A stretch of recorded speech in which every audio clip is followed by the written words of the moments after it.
안녕하세요. 오늘 마실 차는 무슨 차일까요? 궁금하신가요? 포트노 메이슨이라는 영국 브랜드의 홍차예요. 아쌈 종이고 얘는 나름 단일다운 차거든요. 아쌈 TGFOP. OP는 오렌지 페코라는 뜻이에요. 이게 TGF도 뭔가 의미가 있었는데 제가 다 까먹었습니다. 잘 까먹어요. 근데 기본적으로 이 차는 끓는 물로 3분 우리라고 되어 있고요. 오늘은 제가 과감하게 개완에 우려볼 생각입니다. 가끔 그런 생각을 해. 가끔? 아니. 저는 딱히 다구를 가리지 않는 편인데요. 동양, 서양, 차 종에 상관없이 크게 가리지는 않아요. 그냥 제가 이 차에는 이 다구를 쓰고 싶거나 맛있더라 라는 어떤 개인의 선호의 기준이 있을 뿐 크게 가리지는 않는데,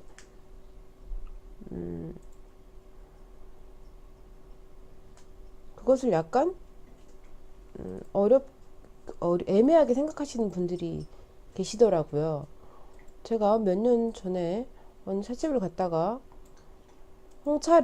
인도 홍차인 아쌈을 개완에 이렇게 슉슉 우려서 주시더라고요. 잔은 커피잔, 데미타세 잔, 네, 다구는 개완, 그리고 기본적으로 테이스팅 컵에 차가 나오는, 중국차의 경우도 테이스팅 컵 같은 걸로 차 시음을 하기도 하죠. 테이스팅 컵은 기본적으로 컵 형태, 머그 150ml 정도 되는 머그 형태예요. 뚜껑이 있고 차 잔 같은 게 있는데 잔이라고 보기에는 어렵고, 이렇게 무슨 약간 볼처럼 밥그릇보다는 작지만 사발 볼처럼 생긴 거 숟가락으로 떠먹거나 이렇게 흡입 이렇게 입술로 빨아들여가지고 마시는, 맛을 보는 형태의 진하게 우려서 것들이 있습니다. 그랬을 때를 보면 우리가 다구를 이렇게 쓰고 저렇게 쓰고, 이것은 홍차용, 이것은 중국차용으로 쓰는 것도 사실은 어쩌면 그저 우리의 구분이 아닌가 싶은 생각이 들어요. 이 책을 얼마 전에 펼쳐만 보고 다시 한번 읽어야겠어요 하고 다시 읽기 시작했거든요. 근데 과거에 보면 재밌는 게, 이제 저희가 인식하고 있는 홍차에 대한 것들은 서양 홍차가 많잖아요. 중국 홍차, 기문, 정산소종, 전홍 이런 것들보다 서양 홍차인 경우가 더 많은데, 서양 홍차는 동양에서 건너갔기 때문에, 정정을 하자면 서양 홍차가 동양에서 건너갔다기보다는 어쨌든 차 자체가 동양에서 건너갔기 때문에 동양의 기물들을, 다구나 이런 것들을 굉장히 이렇게 약간 숭배시했대요. 우상시하고 숭배시했대요. 차도 그렇고. 그래서 처음에 요 정도 크기는 아니지만 사실 중국 사람들은 다구들로 굉장히 크게 쓰거든요. 이렇게 작은 걸로 잘 안 만든대요. 이거는 이제 대만이니까 이렇게 작게도 만들고 유아용 다구로 나와서 그렇지, 개완도 보통 200ml씩 하고, 200ml면 머그컵 한 컵이거든요. 하고 자사오나 혹은 포트들도 300ml 이상씩 하고 하니까 사실은 아주 작지는 않았을 것 같아요. 근데 그래도 서양에서는 기본적으로 최소 용량이 600에서 1리터까지 정도까지 있는 것을 보면 그 기준에 비하면 좀 작죠. 그렇게 해서 여러 번 우려 마시는 거잖아요. 근데 그렇게 했을 때 작은 잔, 아마 잔이 이 정도 크기나 되지 않았을까 싶어요. 그림이나 이런 것들에 드러나는 뭐 크기를 봐도 비율상, 인체와의 비율상 봤을 때 잔이 뭐 65, 50, 60 정도 되는 크기가 아니었을까. 50, 60 정도의 잔에 잔받침이 이거보다는 훨씬 컸겠지만 이렇게 약간 엄폭한 형태로 이렇게 크게 있었겠죠. 근데 서양 사람들은 컵, 손잡이가 있는 컵에 익숙했기 때문에 이렇게 잡지를 못했어요. 이렇게 너무 뜨거운 거죠. 여기가 잡기에는 너무 뜨거우니 이렇게 좀 넓은 식혀 마시기 위한 용도로 여기다 부어요. 이 찻잔의 크기가 지금 중국 차들의 크기와는 달랐고 그때는 한 이 정도 됐을 거라고 짐작을 하는 이유가 보면 그런 얘기가 나오거든요. 티스푼을 차를 마실 때 사용을 하는데 이렇게 중국식, 동양식 다구들을 사용할 때도 사용을 했고 기본적으로 영국의 차 문화는 설탕과 함께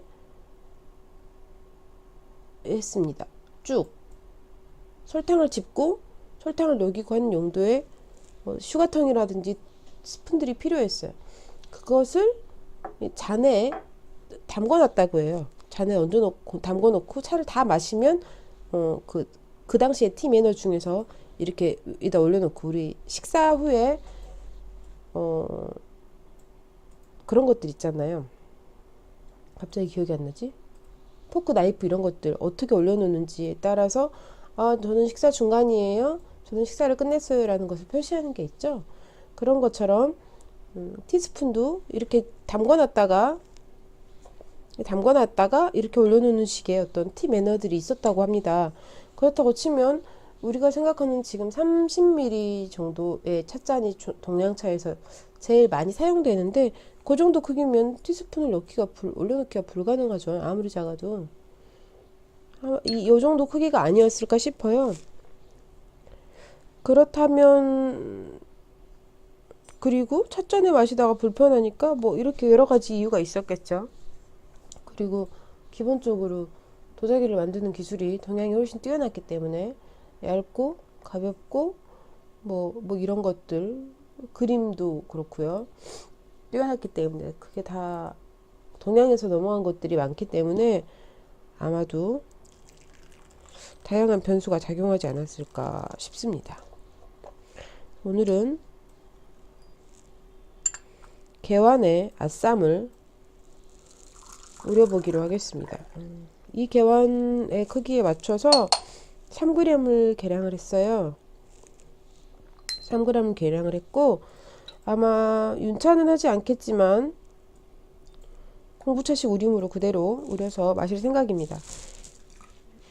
어차피 찻잔을 예온하고 뭐 이런 것들은 중국 동상이 마찬가지니까요. 차를 잘 우리기 위한 조건을 만들어주는 거니 크게 다르지 않습니다. 재밌는 것이 책을 읽다 보니 처음에 전에 한번 언급을 한 적이 있었던 것 같은데 보희, 녹차와 보희를 많이 수입을 했다고 나왔는데 그 보희가 보이차 풀어가 아니고 우이산의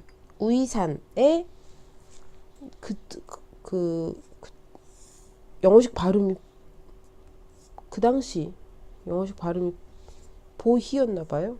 홍차를 보희라고 했대요. 웃기죠?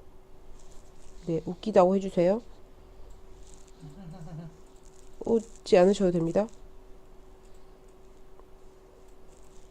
3g을 넣고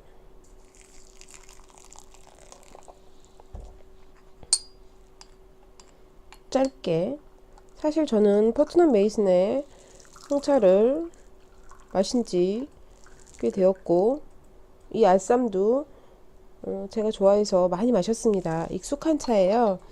물론 최근에는 덜 마셨지만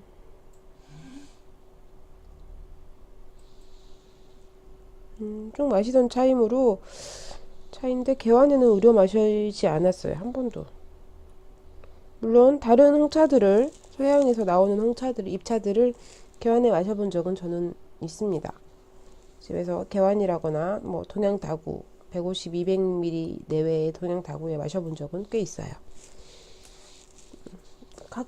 분명히 다르죠. 왜냐면 우리는 시간이 확실히 다르니까요. 여러 탕을 우린다고 생각하면 한 번에 우러나는 양이나 여러 번 우려서 만들어진 양이 크게 차이는 없을 것 같아요. 말하자면 진한 농도를 한 번에 쫙 마시느냐, 동양차의 식 우림으로 해서 이렇게 나눠서 마시느냐의 차이있지 않을까 싶은 생각이 들어요. 그리고 우리가 무엇을 우려서 마시는 것들은 우리는 시간이 에 따라 수출되는 게 다르잖아요. 아마 그런 차이도 있겠죠.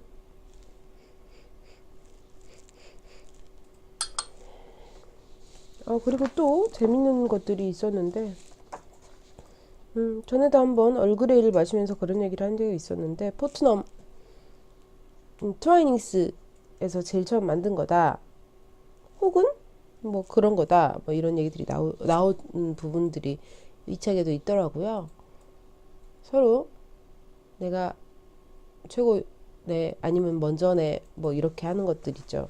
근데 여기서 나오기로는 저는 그게 늘 궁금했거든요. 청산소총이 랍상소총이 되고 랍상소총이 얼그레이로 변화하는 그 3단 변신 너무 이상한 거예요. 왜냐면 셋이 전혀 닮지 않았거든요. 우리는 닮았다고 인식할 수 없어요. 왜냐면 청산소총은 은근하고 단맛이 도는 향긋한 차이고 랍상소총은 멀리서도 저거 랍상소총 마시고 있네 가까이 가지 말자 하는 느낌이 드는 꾸리꾸리한 정로한 냄새가 나는 차거든요. 그리고 베르가모도 멀리서도 향이 머리가 찡 할 만큼 향이 쫙 퍼지는 약간 향수스러운 향이에요. 이 셋 사이에 상관관계가 전혀 없게 느껴지는데 이렇게 3단 변신을 했다는 게 너무 이상하잖아요. 네, 거기에 대한 얘기도 나와 있고 뭐 그런 것들은 재밌게 읽었습니다. 그리고 제일 신기한 게 지금 이분 작가가 이소부치 다케시라는 일본 분이에요. 근데 이게 좀 이렇게 쓴 건지 아니면 번역하시는 분이 그렇게 한 건지 잘 모르겠어요. 근데 이분도 차 관련 책자들을 번역을 했고 이것을 번역할 당시에도 홍차의 기원에 관한 연구로 박사 논문을 집필 중이다. 뭐 이렇게 나와 있는 걸 보면 차를 모르시는 분이 아니고 차를 아시는 분이거든요. 근데 이게 지금 이 문장이 어색하지 않다면 제가 지금 읽을 문장이 어색하지 않다면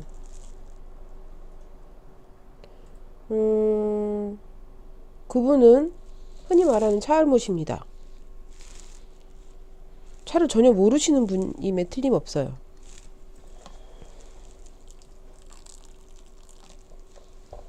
보이차는 녹차가 70%를 차지하고 나머지 30%는 청차나 흑차로 만들어지고 있다. 이상하신가요? 안 이상하신가요? 답변을 들을 수가 없으니 답답합니다만은 여기서 짐작하건대 여기서 보이차라고 말하는 것은 개념이 좀 약간 이상한 것 같더라고요. 그냥 푸얼시에서 나오는 보이라는 푸얼시도 사실은 차의 산지가 아니고 차의 집화장 혹은 뭐 창고 같은 것인 거예요. 거기에 다 차가 쌓이는 거죠. 거기로 차가 모이는 거예요. 거기로 차가 모여서 그거 한다고 하더라고요. 그래서 근데 그 당시를 얘기하겠죠. 지금은 또 다르겠죠. 그래서 보이차라는 이름이 붙었다라고 하는데 우리가 기본적으로 차에 대해서 공부를 할 때 보이차는 흑차에 포함되는 차거든요. 흑차 중에서 그렇게 후발효차인 흑차 중에서 한 부분을 차지하고 있는 게 보이차고 최근에는 흑차와 보이차는 전혀 다른 것이다 라는 뭐 얘기들도 나오고 있어서 따로 구분을 해야 된다. 그 카테고리 안에 넣지 말자 라는 얘기들도 나오고 있고요. 여기서는 보면 재밌는 게 중간에도 이렇게 압축된 차, 그 전차에 대한 얘기들이 많이 나오는데요. 이 부분이 너무 이상한 것 같더라고. 보이차는 녹차가 70%를 차지하고 30%는 청차나 흑차로 만들어지고 있다. 차는 녹차가 70%를 차지하고 나머지 30%가 청차나 흑차로 만들어지고 있다. 그 30% 중에 청차나 흑차가 되는 30% 중에 또 얼마가 보이차로 만들어지고 있다가 해야지 맞는 것 같은데, 제가 알고 있는 지식으로는 이건 그렇지 않아요.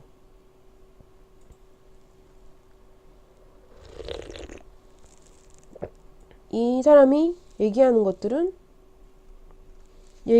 보이차는 그냥 그 지명에 해당하는 것 같고요.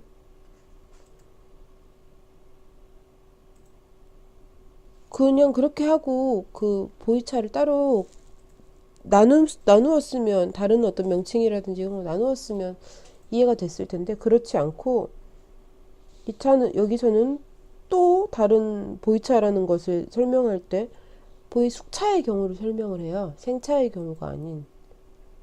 그래서 곰팡이라는 표현을 쓰고 거기에 그것으로 인한 독특한 냄새가 난다고 쓰죠.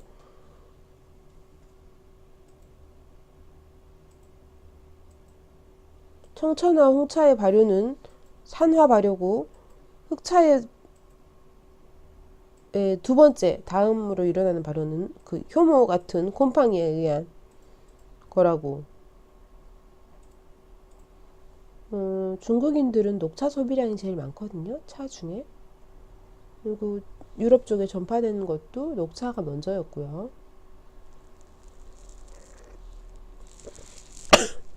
녹차는 신선한 것을 최고의 찻잎으로 칩니다.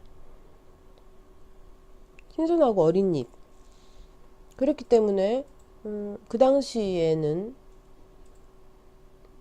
차 교육이 뭐 동양에서 서양으로 가는데 1년, 많게는 1년까지도 걸렸기 때문에 아마 신선한 상태의 녹차 잎을 만나기는 어려웠을 테고, 그리고 유럽 물의 특성상 연수가 아닌 경수에 석회질이 많은 물이기 때문에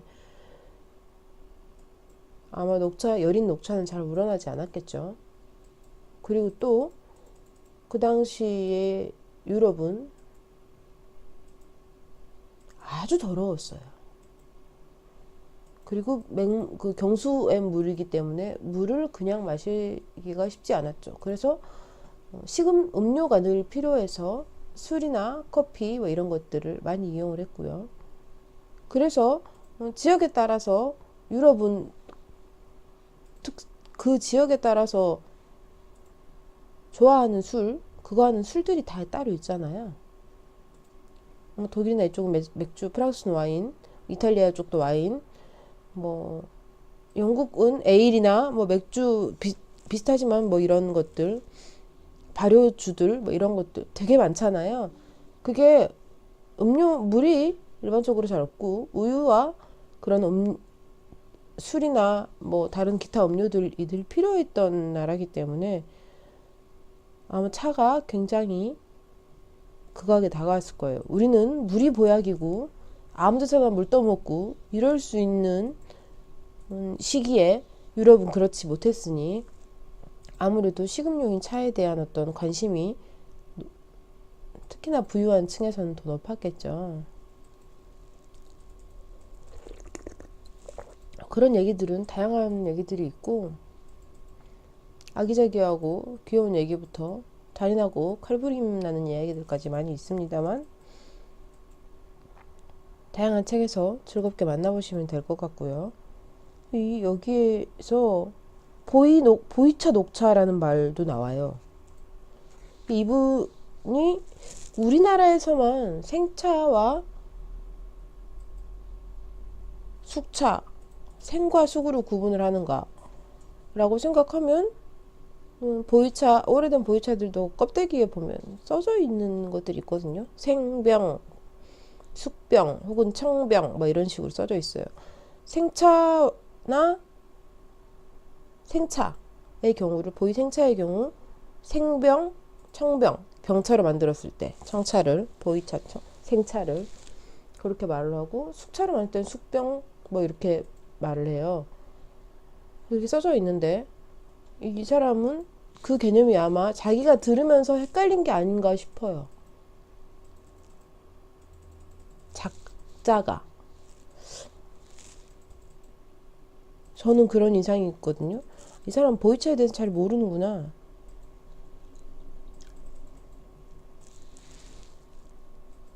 곰팡이를 첨가하는 공정을 비밀로. 근데 제가 알기로는 생차의 경우와 숙차의 경우는 전혀 다른데 그렇게 곰팡이를 이 표현에 의하면 곰팡이를 첨가한다는 말이 균을 따로 주입한다는 말처럼 들릴 수 있는데 말하자면 우리 버섯 키울 때 온도 습도를 맞춰서 걔네들이 생장을 빨리 하게 하잖아요. 버섯은 기본적으로 균이에요. 그런 거거든요. 그게 숙차의 과정이고 그것을 악퇴라고 합니다.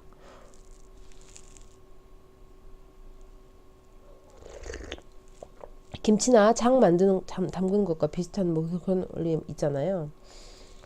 이분은 약간 그 보이차에 대한 것에서는 이 책에는 좀 정정할 필요가 있지 않을까. 너무 헷갈리게 썼다고 해야 되나?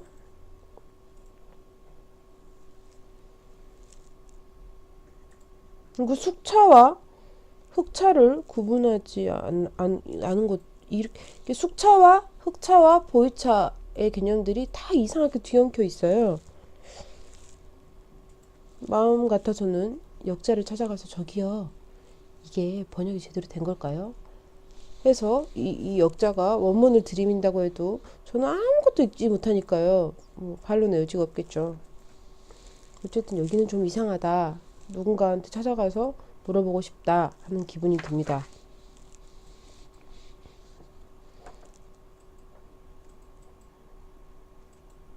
여기서 보면 이제 막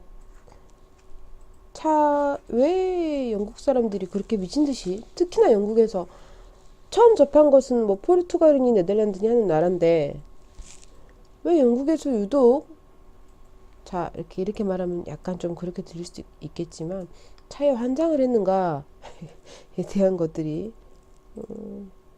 신기합니다. 포르투갈이나 네덜란드에서 먼저 그거 됐지만 영국처럼 선풍적인 인기를 끌진 않았거든요. 신기하죠?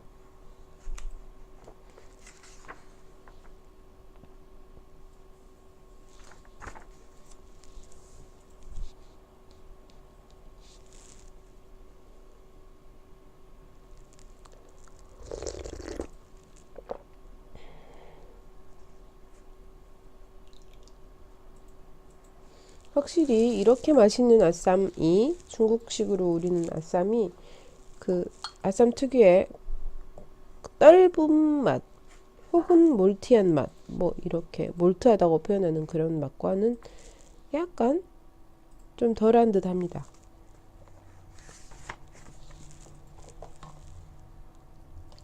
이렇게 지금 뭐 3번, 4번째 우려서 마셨고 앞으로도 더 엄마! 이렇게 조심성이 없으면 뭐가 깨지고 흐르고 튀고 다치고 그렇지만 저는 어떻게 잘 해결합니다. 뭐 그런 거죠. 사고도 많이 치면 익숙해지는 거 아니겠어요?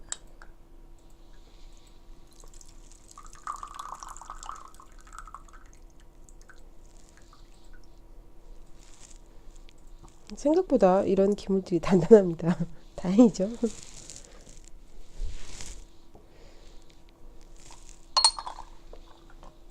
다행히 제가 사용하는 티매트나 뭐 이런 것들도 대부분 직접 만든 것들이기 때문에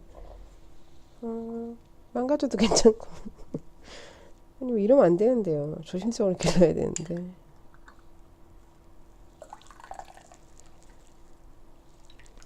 꼼수만 자꾸 늘어갑니다. 사실 그 아쌈을 홍차식으로 우리면, 서양식으로 우리면 이거보다 색깔이 더 짙어요. 조금 더. 근데 저는 평소에도 원래 약간 다른 분들보다는 옅게 마시는 편입니다. 보통 3분을 우리라고 하면 2분만 우리고 뭐 이런 식이죠. 아니면 물을 300ml 넣으라고 했으면 한 400ml 넣고 이런 식으로 좀 더 옅게 마시는 편이라 이 정도 맛이나 향이 익숙한 것 같아요.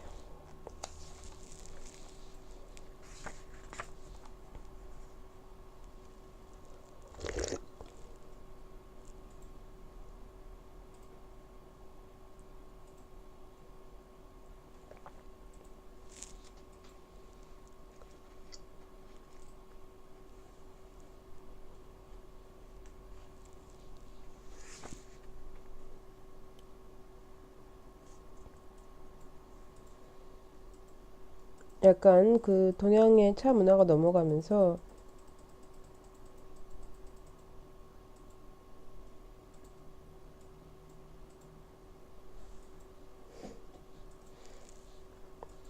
그 영국 사람들에게는 특히나 그게 강했나 봐요. 차는 중국차가 최고.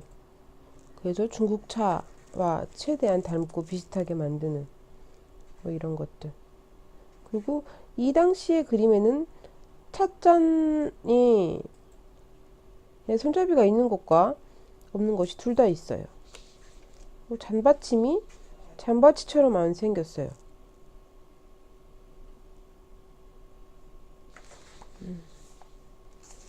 그리고 보다 보면 꽤 자사오스러운, 자사오랑 닮은 것 같은 것들도 꽤 보입니다.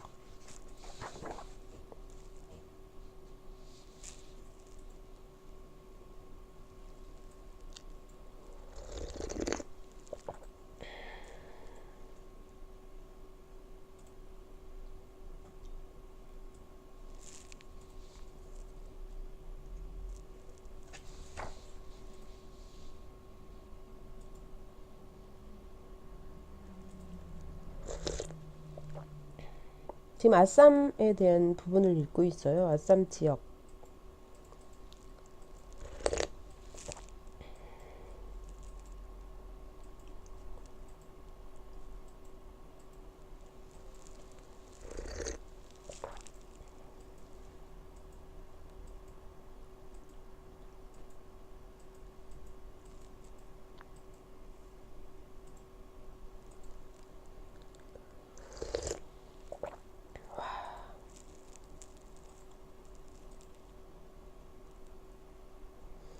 1840년대 영국의 1인당 차의 연평균 소비량이 730g이래요. 1인당 연평균. 1850년대에는 1040g. 그러니까 1년에 혼자서 100g 정도 들어있는 틴을 10개를 비운다는 얘기예요.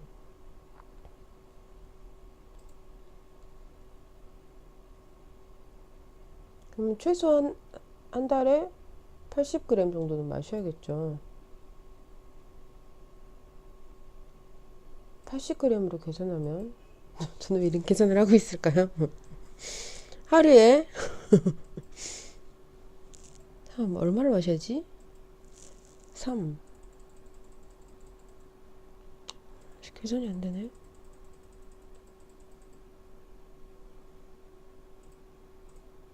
11에 3일에 8g, 3일에 8g, 3, 4일에 8g. 최소 하루에 3g씩은 마셨다는 얘기네요. 3g 정도는 마셨다는 얘기네요. 늘. 모두가 하루에 영국식 찻잔 기준으로 봤을 때 3잔 이상의 차를 마셨다는 얘기가 됩니다. 엄청나지 않나요? 1850년도쯤에는 이미 기호품이나 어떤 이런 유행이나 뭐 어떤 사치품 이런 게 아니었던 거예요.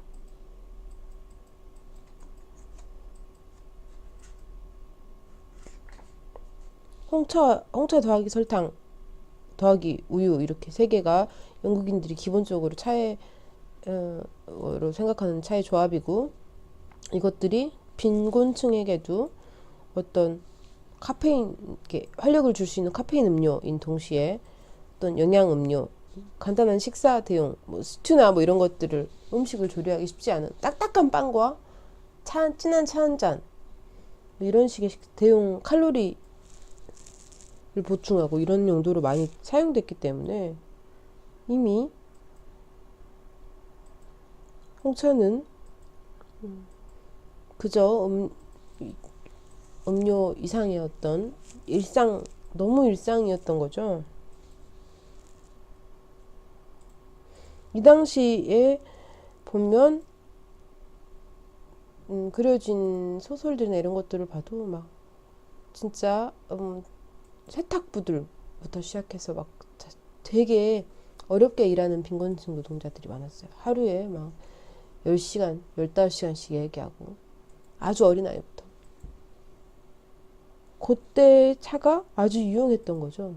어떻게 보면 영국의 산업과 차가 같이 함께 성장을 했다고 해도 과언이 아닐 듯 싶어집니다.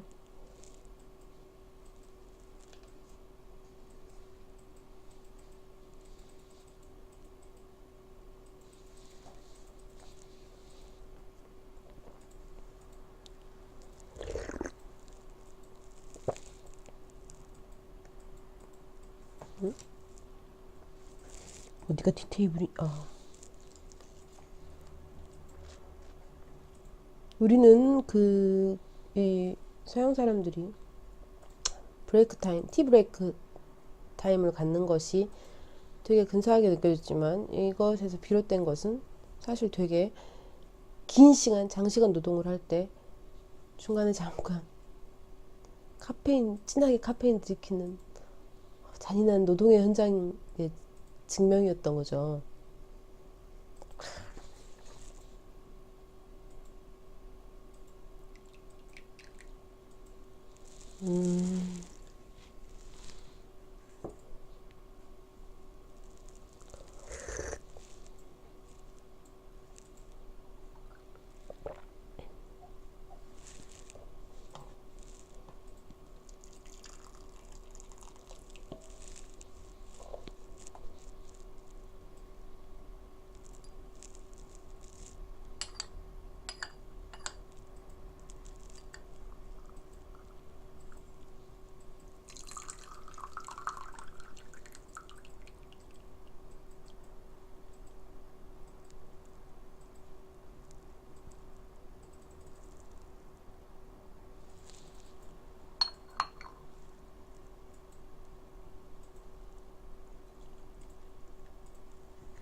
중국종에 대한 집착이 강했고, 아쌈이라는 인도 지역에서 나오는 찻잎을 인정하지 않았대요. 중국종이 제대로 자라지 못한다고 거기서는 차를 기를 수 없다. 혹은 거듭되는 중국종 묘목만을 심기 위해서 계속 시도를 하고 실패하고 뭐 이런 반복이었나 봐요.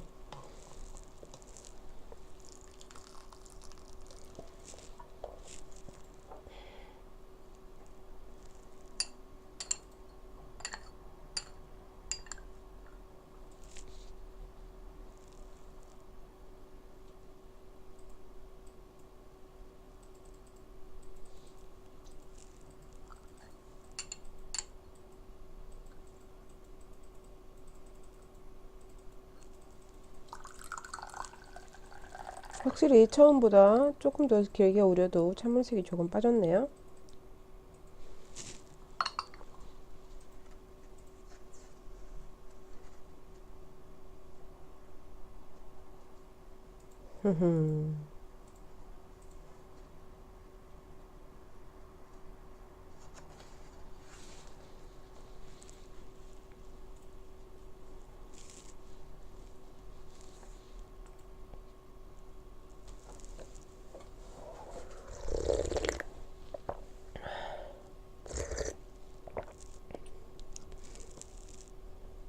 확실히 진하게 서양식으로 우릴 때보다 조금 더 부드럽고, 하지만 또 그 몰트한 느낌이라고 했던 그런 것들이 전혀 사라진 것도 아니에요. 다만 강하게 다가온다기보다는 얇게 깔려있는 느낌 정도로 변화했다고 볼 수 있을 것 같습니다. 달달한 걸 입에 집어넣고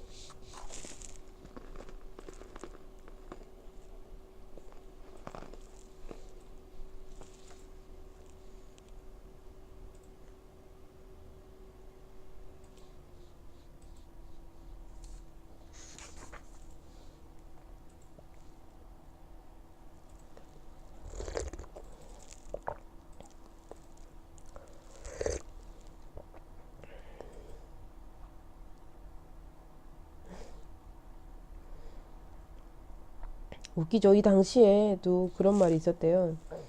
이상은 고급 중국차, 현실은 값이 싼 아쌈차.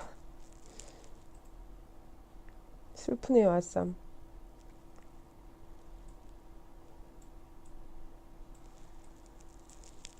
음, 음.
드세요. 이제 그게 나오네요.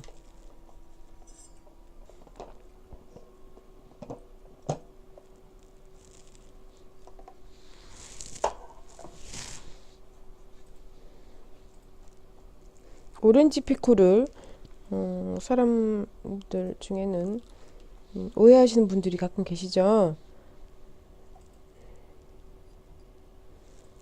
그것이 찻잎의 등급이 아닌 무슨 오렌지 향이 첨가된 홍차인 것 같은 오해가 있을 수 있습니다만 찻잎의 등급을 나타내는 말입니다.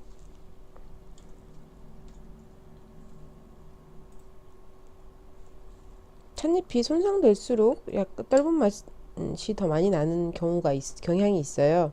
그래서 우림을 약간 달리한다거나 찻잎도 그 지역에 따라서 종류가 엄청 다양하기 때문에 블렌딩을 한다거나 하는 거죠.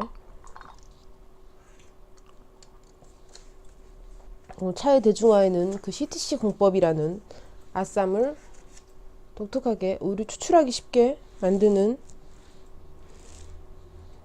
것들이 꽤 큰 영향을 끼쳤죠. 보관이 간편하고 쉽게 우러나고.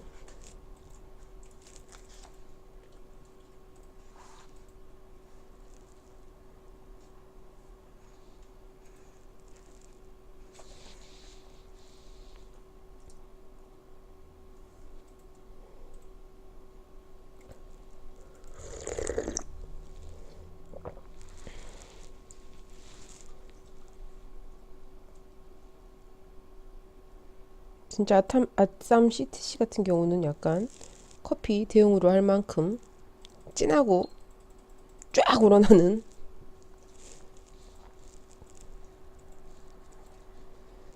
우리가 아는 차 외에 정말 차가 많고요. 그렇게 일상 속에서 차를 만나는 소수민족들도 진짜 많고 소수민족이라고 해도 우리는 진짜 몇 명 안 되겠구니 뭐 이런 느낌이지만 10만 명, 100만 명 되는 경우들도 있습니다.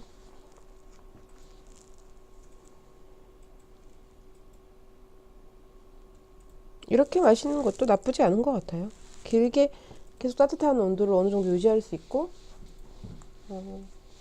홍차를 기본적으로 진하게 쫙 들이키고 이러죠, 뭐 이런 경우가 아니라면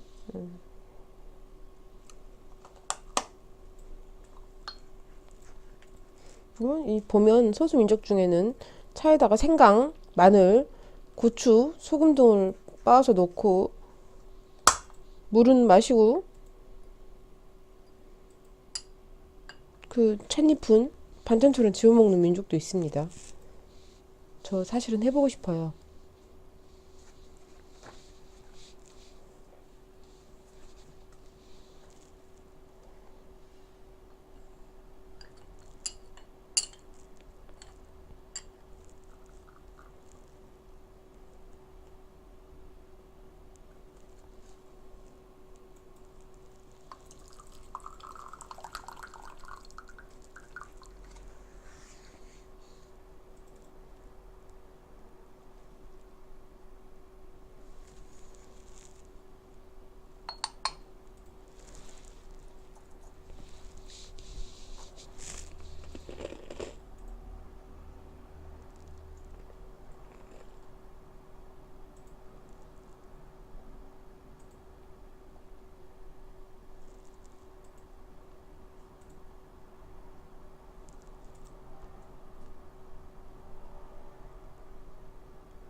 이제 드디어 실론이 나오네요.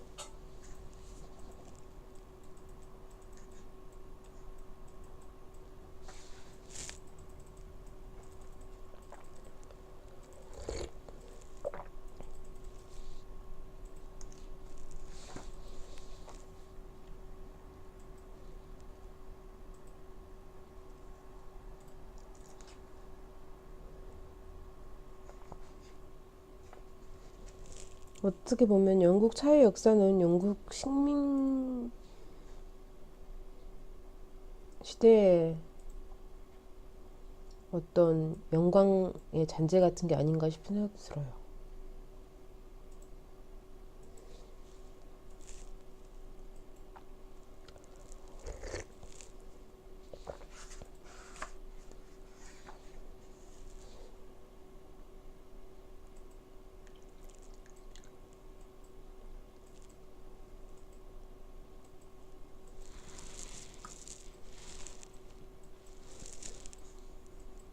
스리랑카의 옛 지명인 실론이 원래 커피 생산지였는데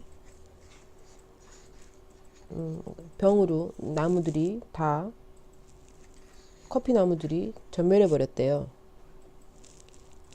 근데 이 사람들이 그걸로 생계를 유지하고 있었기 때문에 뭔가 다른 걸 하긴 해야겠죠.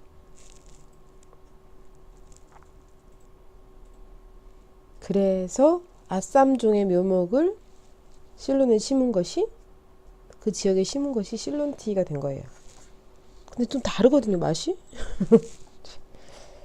네, 재밌습니다.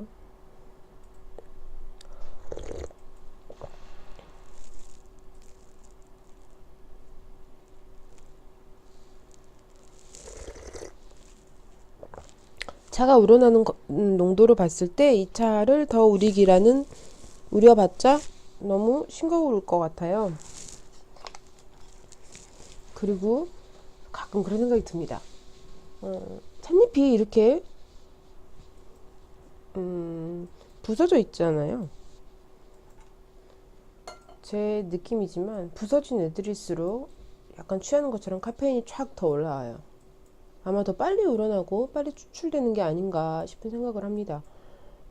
CTC도 그렇지만 패닝급의 그 자잘한 진짜 막 잘게 분쇄되어 있는 걸림망으로 절대 걸러지지 않을 것 같은 차들도 있거든요. 뭐 동남아라든지 뭐 이런 지역에 가면 정말 싸게 파는 정말 이렇게 막 분쇄된 차들이 있어요. 그런 차들의 경우 정말 짧은 시간에 확 우러나거든요. 왜냐면 그쪽 동남아나 혹은 더 더운 지역, 인도나 이렇게 차 자생지에서 맑은 차들보다도 일하면서 편하게 마실 수 있는 진하고 달고 우유가 들어간 밀크티 종류가 많기 때문에 밀크티는 훨씬 더 진해야 되지 우유와 어떤 조화를 이룰 수 있기 때문에 밀크티를 만들기에 적합한 여러 가지 시도들을 계속 했겠죠.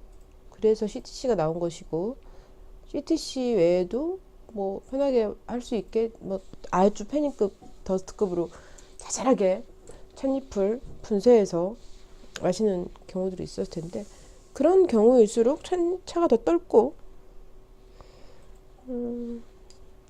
카페인도 더 많이 추출되는 게 아닌가 싶은 생각을 합니다. 그래서 중국 차들보다 홍차를 마실 때 더 이렇게 취하는 것처럼 아찔하게 올라오는 느낌들이 더 많고, 홍차 그 찻잎이 좀 서양 홍차 중에서도 그 단일 다원 홍차들로 아주 잘 그거에서 온 차들이 있거든요. 찻잎이 잘 살아있게 만들어진 차들이 있고, 갈수록 그런 티백이나 서양 홍차 쪽에서도 고급화 전략을 많이 내세우고 있습니다. 일반적인 음료 이상의 어떤 뭐 이런 것들을 원하는 사람들이 생겨나니까 그렇겠죠. 그런 것들로 봤을 때 물론 지역에 따른 종에 따른 차이가 없다고 할 수는 없을 것 같아요. 정말 많습니다. 차라는 것이 아주 섬세한 음료인 탓에 산지와 뭐 우린법, 다구, 우리는 사람, 물 정말 여러 번 말씀드리지만 변수가 정말 많이 작용을 해요. 생산 과정에서도, 마시는 과정에서도, 보관 과정에서도.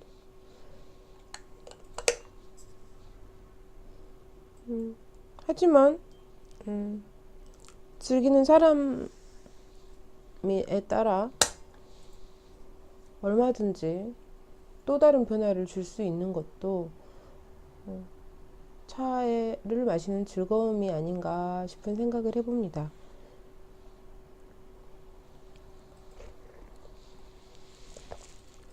오늘 홍차를 오전에 일찍 실론을 마시고, 일찍은 아니죠. 실론을 마시고 저녁에 낮에 아쌈을 마셨더니 어쩐지 머리가 핑핑 돌아서 혀가 꼬이는 느낌이 들고 약간 술이 취한 것 같은.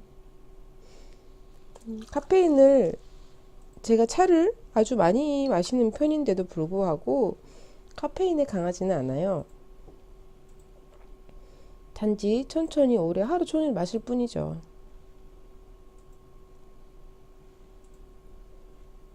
다른 수분 섭취도 잘 안 하고 그 대신 차를 길게 옅게 뭐 맛이 빠질 때까지 끝까지 마시는 편이니까요.